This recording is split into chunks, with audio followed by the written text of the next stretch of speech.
मैं चाहूंगी कि एक बार जिस चीज के लिए ये मंच बना है, जोरदार तालियों से जय माधव, जय जादव, जय माधव, जय जादव। निश्चित तौर पर जननी देवी, स्त्री जननी देवी और दासी, हिम्मत है फैसले और हिम्मत की।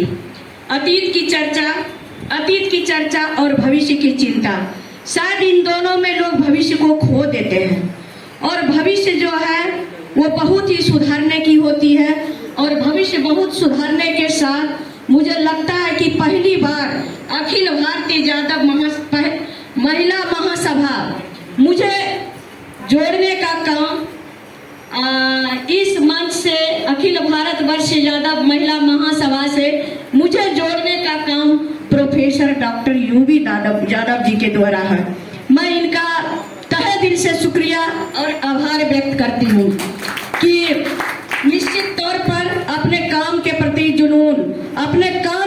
जुनून इंसान को बहुत ही आगे बढ़ाता है, और इंसान को आगे बढ़ाने के लिए मैं तहे दिल से शुक्रिया और आभार करती हूँ इस पूरे मंच का जिन्होंने एक दूसरे को जोड़कर एक नेटवर्किंग का काम किया है। और इन मुद्दा आज का जो है निश्चित रूप से काफी अच्छा मुद्दा है, जिसमें मुख्य एजेंडा है अहीर रेजिमेंट हक हमारा, इसे पाना है प्रण हमारा। निश्चित तौर पर मैं कहूंगी कि अगर कोई प्रण कर ले, कहा गया है कि अगर कोई फैसला करो तो उसे पत्थर की लकीर जरूर ही बना डालो, और खुदा की किस्मत ना हो पसंद तो अपने हाथ से तकदीर बना डालो। भावनाओं की बात कीजिएगा, अपने पराये बदनाम हो जाएंगे। निश्चित तौर पर जुनून के साथ पा लीजिएगा तो अब मंजिल तो अपने आप को सलाम करेगा। ये अखिल भारत वर्ष यादव महिला महासभा निश्चित रूप से ये काफी अच्छा वक्ताओं के द्वारा मुझे जानकारी मिली। हमारे सामने क्या नाम हुआ, श्यामनंदन भाई के द्वारा, कि ये कोई दल से नहीं है, कि कोई दल है, राजद है, जेडीयू है, भारतीय जनता पार्टी है, कोई दल से नहीं है। ये दलगत से ऊपर की बात उठ के है कि हम जादव में जन्म लिए हैं, तो निश्चित तौर पर इस जादव महासभा में और महिला जादव महासभा में हम जरूर ही अपनी बात को रखें, ताकि हम लोग आगे कैसे बढ़ाएं।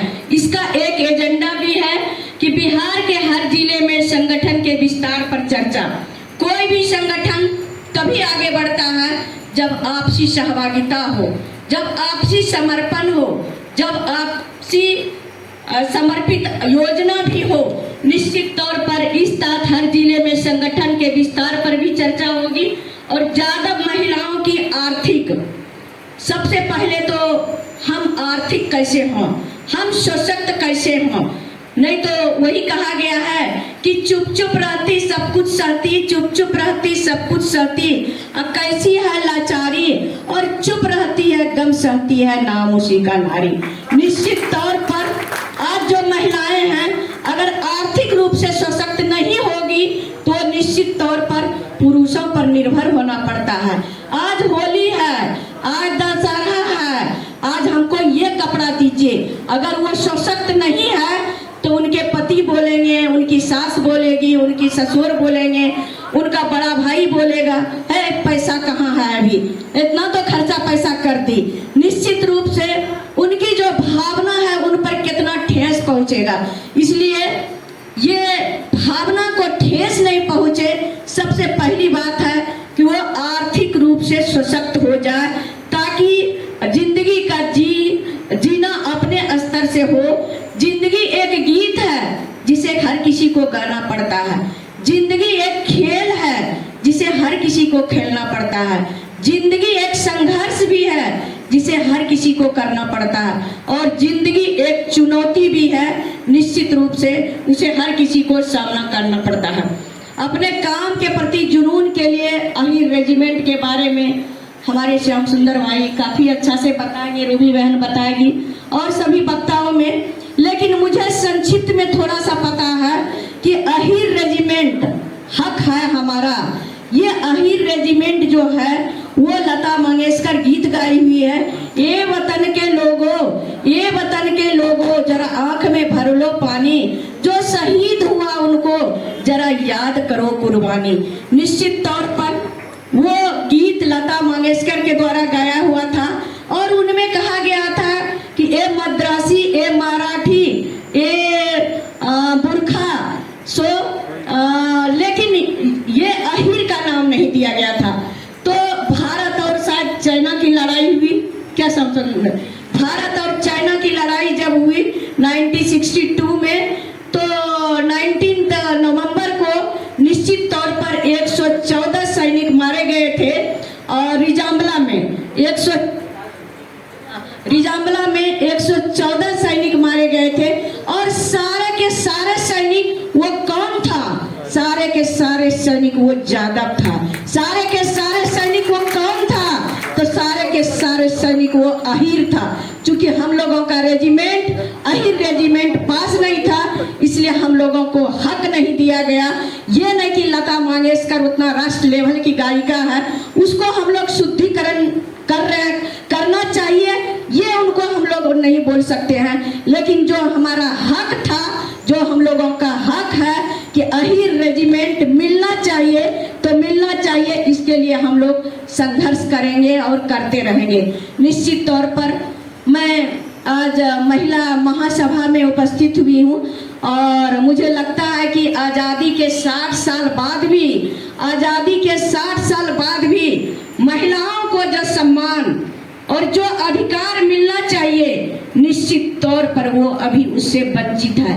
भले तरह तरह की सरकार, मैं सरकार का विरोधी नहीं हूँ, क्योंकि मेरे यहाँ सरकार खुद मेरे पति ही हैं, तो विरोधी मैं भारतीय जनता पार्टी से वो हूँ, तो मैं विरोधी सरकार का नहीं हूँ। लेकिन निश्चित तौर पर तरह तरह की बात हमारे माननीय मुख्यमंत्री कहते हैं कि भ्रूण हत्या नहीं होना चाहिए, भ्रूण हत्या नहीं होना चाहिए, लिंग परीक्षण नहीं होना चाहिए। और मैं तो हमेशा देखती हूँ कि निश्चित तौर पर जब भी, अगर मेरा खुद का एक बहुत बड़ा अस्पताल भी है, तो जब भी लड़का होता है तो काफी खुशी हो जाती है। क्या हुआ, लड़का हुआ, क्या उसकी माँ तो खुश होती है, उसकी सास भी खुश होती है, नानी भी खुश होती है, दादा दादी भी खुश होते हैं। तरह तरह की मिठाइयाँ हम लोग को भी पैकेट पर पैकेट आना शुरू हो जाता है कि आज लड़का हुआ है। और वही लड़की अगर हो जाती है तो की होला है बेटी हो गए, बहुत माथा भारी, तुरंत ऐसा माथा भारी होता है कि कहने का बात नहीं। काहे के लिए कोई कहीं का मिठाई खाएगा, कहीं का कुछ करेगा, तो लड़की हुआ है। अभी भी आजादी के 60 साल बाद भी महिलाओं को जो सम्मान और अधिकार मिलना चाहिए वो वंचित है, उसको हेय दृष्टि से देखा जाता है। क्यों? क्योंकि वहाँ जो आज हम लोग इस संगठन के बारे में चर्चा कर रहे हैं कि शिक्षा, जब तक हम लोगों के पास कलम नहीं होगा तब तक हम लोग आगे नहीं बढ़ सकते हैं। कलम देश की बड़ी शक्ति है, कलम देश की बड़ी शक्ति है, भाव जगाने वाली, और दिल ही नहीं दिमागों में भी आग लगाने वाली। कलम रहेगा तो शैक्षणिक होंगे, अगर शैक्षणिक होंगे तो निश्चित रूप से हम स्वावलंबी बनेंगे, और स्वावलंबी बनेंगे तो निश्चित तौर पर हमारी जो बेटियां हैं उसके पैर पर जंजीरें नहीं होगी, वो आत्मनिर्भर बनेगी। अभी तो मैडम एक सामने उपस्थित है, डॉक्टर है, तो ये खुद ही जब डॉक्टर है तो ये जरूरी नहीं है कि इनको पर कोई भार लगेगा, ये खुद ही चिकित्सक है। और चिकित्सा सेवा तो सबसे बड़ी बात होती है।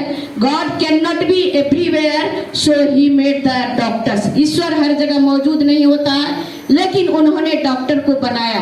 आज वो लड़की किसी पर भार नहीं होगी, क्योंकि खुद वो डॉक्टर है, खुद वो प्रोफेसर है, खुद वो शिक्षक है। निश्चित तौर पर वो भार जब नहीं होगा, लड़कियां जो है वो बेटी के बराबर हो, बेटा के बराबर हो जाएगा, तो कौन कहेगा कि मैं दहेज लूंगा। तरह तरह की बातें माननीय मुख्यमंत्री कहते हैं कि दहेज लेना अपराध है।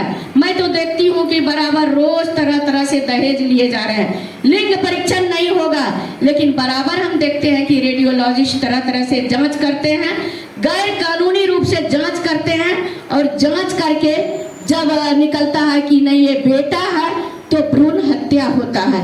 निश्चित तौर पर हम बेटियों को सशक्त बनाएंगे और बेटियों को जब सशक्त बना लेंगे तो वो निश्चित तौर पर स्वावलंबी हो जाएगा, और जब स्वावलंबी हो जाएगी तो दहेज प्रथा कहीं नहीं आएगी।